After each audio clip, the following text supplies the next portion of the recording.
நீங்கள் அந்த கூட்டுறவு சொசைட்டியினுடைய தேர்தலுக்கு வாக்களிக்கின்ற தகுதி உள்ளவங்க யார் அங்கே இருக்காங்க என்பதை அந்த தேர்தலுக்கு முன்னாடி தான் அவங்க ரிலீஸ் பண்ணுவாங்க. அது ஒவ்வொரு தேர்தலையும் நடக்குது. இப்போது பாராளுமன்றத்தில் அல்லது வேறு எங்கே கூட வாக்களிக்கக்கூடிய நபர்கள் அந்த தகுதியான வாக்காளர்கள் யார் என்பதை தேர்வு செய்யும்போது அந்த தேர்தல் நேரத்தில் அதை சரி செய்து தான் வெளியிடுகிறார்கள். இது நடைமுறையான ஒன்று தான்.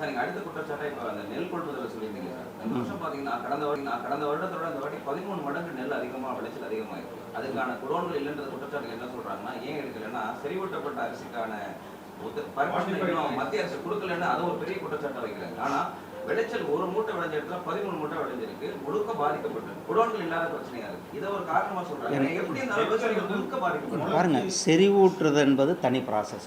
அது மில்லுகளில் செய்கிற வேலை. அரிசி கலக்கிறது, அதாவது மில்லுகளில் அரவை மில்லில் கலந்து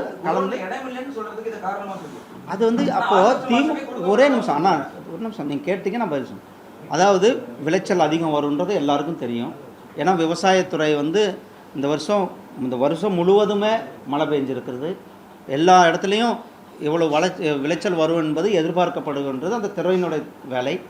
குடோன்களை அதிகமாக இன்ஃப்ராஸ்ட்ரக்சரை கொண்டு வர வேண்டியது யார்? அவங்க தான் கொண்டு வந்திருக்கணும். அதை செய்ய தவறியது யார்? திமுக அரசாங்கம். அதை செஞ்சிருக்க வேண்டும், அதை செய்யலை.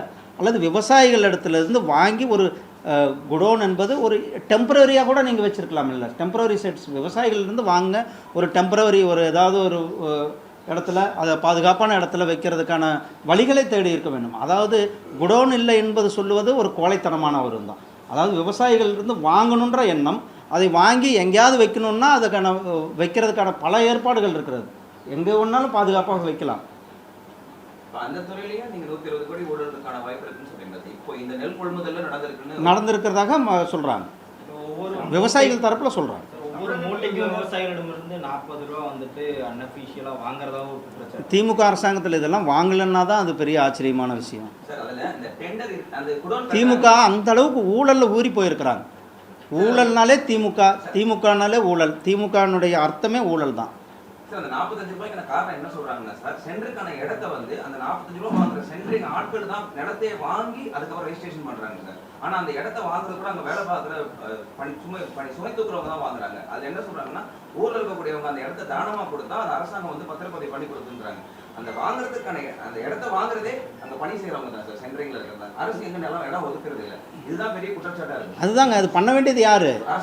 அரசாங்கம் தானே அது முறையாக பண்ண வேண்டி. என்ன இடம், எவ்வளவு ப்ரிக்யூட் பண்ண போகிறோம், அந்த ப்ரிக்யூட் பண்ணுற அரிசி நெல்லை வைக்கிறதுக்கான வசதி, இதெல்லாம் முன்கூட்டியே திட்டமிட வேண்டியது அந்த துறையினுடைய வேலை.